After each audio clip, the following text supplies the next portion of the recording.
Hi all, അസ്സലാമു അലൈക്കും. Welcome back to Silnas kitchen. ഇന്നത്തെ റെസിപ്പി നല്ല ടേസ്റ്റി ആയിട്ടുള്ള ഒരു അടിപൊളി റെസിപ്പിയാണ്. ബ്രേക്ക്ഫാസ്റ്റ് ആയിട്ടും സ്നാക്സ് ആയിട്ടും കഴിക്കാൻ പറ്റിയ അടിപൊളി റെസിപ്പിയാണിത്. കുട്ടികൾക്കും വലിയവർക്കും എല്ലാം ഒരുപോലെ ഇഷ്ടമാവും. ഈ വീഡിയോ സ്കിപ്പ് ചെയ്യാതെ മുഴുവനായിട്ടും കണ്ടിരുന്നാലേ ഈ ഒരു റെസിപ്പി എങ്ങനെയാണ് തയ്യാറാക്കുന്നതെന്ന് മനസ്സിലാവുള്ളൂ. ഇനി നമുക്ക് റെസിപ്പിയിലോട്ട് കിടക്കാം. ഈ ഒരു റെസിപ്പി തയ്യാറാക്കാനായിട്ട് ആദ്യമേ തന്നെ ഒരു പാത്രത്തിലേക്ക് 3 കോഴിമുട്ട പൊട്ടിച്ചൊഴിച്ചു കൊടുക്കുന്നുണ്ട്.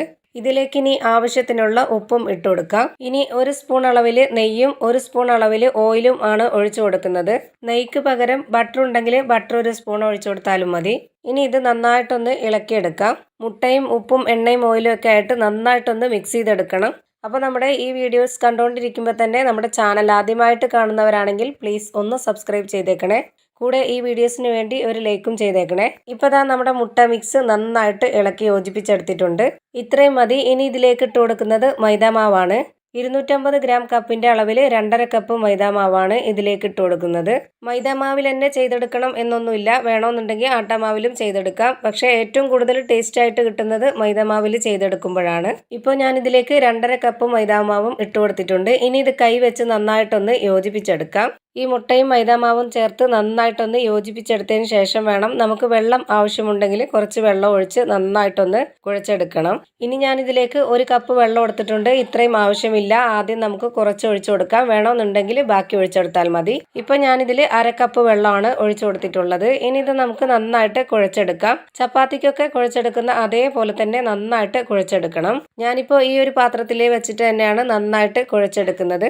നിങ്ങൾക്ക് വേണമെന്നുണ്ടെങ്കിൽ കൗണ്ടർ ടോപ്പിലേക്കോ അല്ലാന്നുണ്ടെങ്കിൽ പരന്ന ഒരു വലിയ പാത്രത്തിലോ വെച്ച് നന്നായിട്ടൊന്ന് കുഴച്ചെടുക്കാവുന്നതേ ഉള്ളൂ. ഇപ്പോൾ ഞാൻ ഈ മാവ് നന്നായിട്ട് കുഴച്ച് ഇതുപോലെ ആക്കി എടുത്തിട്ടുണ്ട്.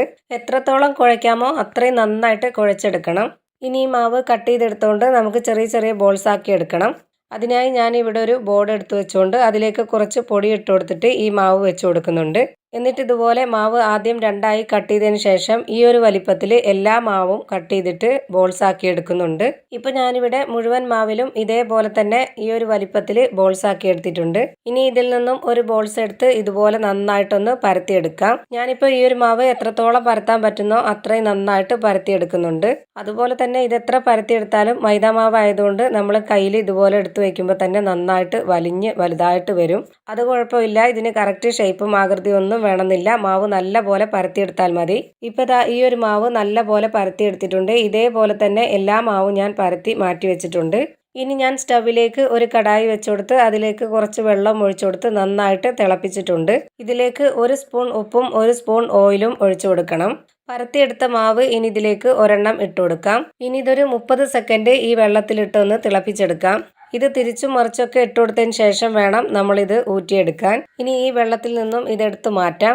ഇതിൽ നിന്നും നേരെ എടുത്ത് പച്ചവെള്ളത്തിലേക്ക് ഇട്ട് കൊടുക്കണം. ഈ മാവ് തിളപ്പിച്ചതിന് ശേഷം ഉടനെ തന്നെ ഈ ഒരു പച്ചവെള്ളത്തിലേക്ക് ഇട്ട് കൊടുക്കണം. ഈ പച്ചവെള്ളത്തിൽ ഒരു 2-3 മിനിറ്റ് ഈ മാവ് ഇട്ട് കൊടുത്തതിന് ശേഷം ഇതെടുത്ത് പിഴിഞ്ഞ് മാറ്റാം. ഇതേപോലെ തന്നെ എല്ലാ മാവും ചെയ്തെടുത്ത് മാറ്റി വെച്ചേക്കണം.